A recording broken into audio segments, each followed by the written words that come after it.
नाशिकमध्ये पुन्हा एकदा सराफ व्यावसायिकांवर आयकर विभागाची जी आहे ती छापेमारी सुरू असल्याचं आपल्याला पाहायला मिळत आहे। दृश्यांमध्ये बघू शकतो या ठिकाणी जी आहे ते आयकर विभागाची जी आहे ती छापेमारी सुरू आहे। नाशिकमधील काही सराफ व्यावसायिकांवर जे आहे ते आयकर विभागाने धाडी टाकलाय। आयकर विभागाकडून जे आहे ते दुकान तसंच व्यावसायिकांच्या घरांची जी आहे ती तपासणी सुरू आहे। सराफ व्यावसायिकांनी व्यवहारांमध्ये केलेली जी माहिती आहे ती लपवण्याचा संशय यावेळी आल्यामुळे ही छापेमारी करण्यात येत असल्याची जी आहे ती माहिती मिळत आहे। आयकर विभागाच्या 2 पथकांकडून शहरातील सराफ व्यावसायिकांची देखील या ठिकाणी चौकशी सुरू आहे। आपण बघू शकतो की या ठिकाणी जे आहे ते आयकर विभागाच्या माध्यमातून जी आहे ती या ठिकाणी छापेमारी सुरू आहे। त्यासोबतच जे सराफ व्यावसायिक आहेत त्यांच्या दुकानांमध्ये त्यासोबत त्या ठिकाणी त्यांच्या घरांची जी आहे ती त्या ठिकाणी चौकशी करण्यात येत आहे।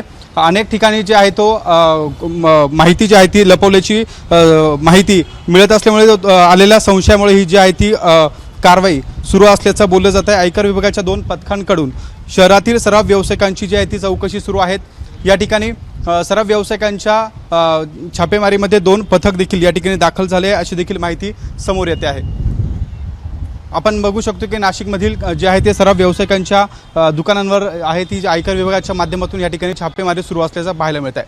कॅमेरामॅन किरण कटारेसह शुभम मोडके, एबीपी माझा, नाशिक। एबीपी माझा, उघडा डोळे बघा नीट।